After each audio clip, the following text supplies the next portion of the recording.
بعد میں کھینچ کے اس کو تباہ کر دیتا ظالموں کا ہے. ابھی جو انسانی صورتحال ہے غزہ عزت کے ساتھ اور سربلندی کے ساتھ شہادتیں ہیں, قربانیاں ہیں ہمارا کہ بچے, معصوم بچے اور بچیاں ہیں, ہمارے بیٹیاں ہیں. 35% شہداء میں سے یا بچے ہیں یا خواتین ہیں. آپ کو پتا ہے غزہ 2 ملین پیپل ہے, ان کی آبادی ہے, اور وہ سب سے زیادہ کنڈینسڈ ایریا جیوگرافی کے لحاظ سے دنیا میں ہے. تو ابھی ہمارا شہداء تقریباً کوئی 2500 سے زائد اور 5700 سے زائد زخمی ہے. البتہ یہ کل کی ڈیٹا ہے, اور کل رات کو اسرائیل نے ایک اور قتل عام کیا ہے دوکہ میں ہے ہمارا عوام کو کے درمیان میں. انہوں نے یہ دھمکی دی ہے کہ آپ اپنا جگہ چھوڑ کے آپ کسی اور جگہ چلے جاؤ, اور یہ اگرچہ کہ ہمارا عوام نے ان کی باتوں کو نہیں سنی, لیکن جب انہوں نے فار ایگزامپل کزن کے گھروں میں جانا یا کسی بڑے گھر کے جانا, آپ کو پتا ہے خاندان کے ادھر ادھر کا موو ہوتا ہے, آخر میں انسانی کرائسس ہے, محفوظ جگہ کی طرف جانا چاہتے ہیں, مدرسوں کی طرف سے یا ہاسپٹل کی طرف سے جانا. اس منتقل ہونے کے رفت و آمد کے دوران میں انفارچونیٹلی ان اسرائیلی درندوں نے بمبارڈمنٹ کی اور 70 شہید ہوئے تھے شہری, عام شہری کے درمیان میں, ان میں سے 200 بھی زخمی بھی ہو گئے تھے. یہی اصل چہرہ اس اسرائیلی دشمن کا. 65% سے زائد ہمارا میڈیکل نیڈز کا شورٹیج میں ہے. ہمارا کراسنگ گیٹ جو رفح کا ایک واحد کراسنگ گیٹ دنیا کے لیے ہمارا اور مصر کے درمیان میں, وہ بمبارڈمنٹ کیا ہے اور وہ اس وقت کلوز ہے. یعنی کہیں لوگوں نے فون کیا ہے اور لیٹرز بھیجا ہے, اپنے انوائس کو بھیجا مسلم دنیا سے کہ اپنے غزے کے عوام, فلسطین کے عوام کو مدد کرنے کے لیے, مگر افسوس یہ ہے کہ راستہ نہیں ہے. میں کہتا ہوں کہ آپ لوگ تیار ہو جائے کہ انشاءاللہ تعالی وہ دن دور ہے جب آپ لوگ خود ان بورڈرز کو بھی توڑ کے اس جہاد کے حصہ بھی شریک ہو جائیں گے انشاءاللہ. انشاءاللہ. بہت سارے پاکستانی مجھے چاہ رہے تھے کہ بات کریں ہم نے مصر کی حکومت سے لوگ ریکویسٹ کر رہے ہیں کہ مصر کا ایک ہی بارڈر ہے جو رفح کا بارڈر ہے. میں نے وہ بارڈر دیکھا ہے خالد بھائی, آپ حیران ہو گئے کہ جس طرح وہ سرنگوں کے ذریعے میں نے دیکھا ہے کہ جیسے وہ اپنے زخمیوں کو وہاں لے کے آتے تھے اور اس کے بعد وہاں ایمبولینسز کھڑی ہوتی تھیں. وہ بارڈر بھی کلوز ہو گیا ہے.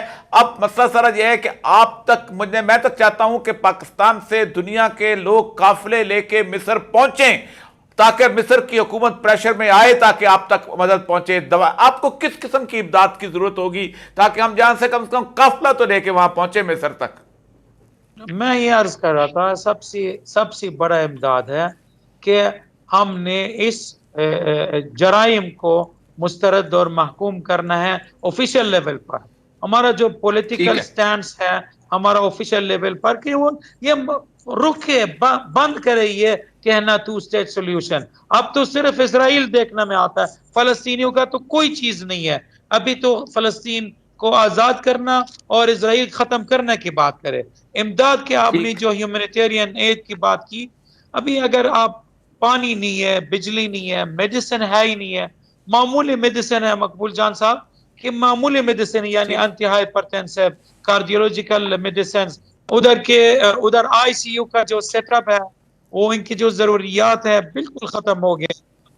ایمرجنسی رومز کے اندر ہے کہ آپ کو پتہ ہونا چاہیے کہ 10 15 پیشنٹ ایک بیڈ کے اوپر ان کو ایڈریس کیا جا رہا ہے. ابھی مجرم اسرائیلی زائنسٹ رجیم وہ دھمکیاں بھیج رہا ہے کہ اور چاہ رہا ہے کہ ہاسپٹل کو ایویکویٹ کرنا. آپ امیجن کیجئے ہاسپٹل کو ایویکویٹ کرنا کو کہہ رہا ہے, یعنی اس کا مطلب ہے ایک قتل عام کرنا کی چاہ رہا ہے, ایک میسیکر کو کرنا چاہتا ہے ادھر کے غزہ کے مظلوم بچوں کے خلاف ہے اور معصوم بچے.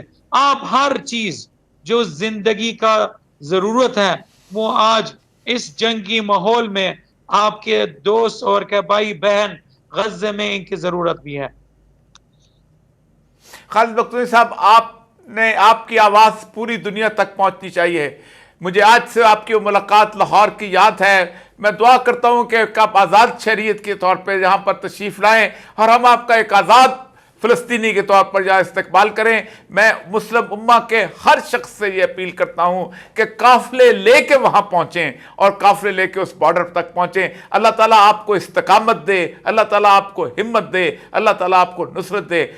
بہت بہت مہربانی۔ السلام علیکم ورحمۃ اللہ وبرکاتہ۔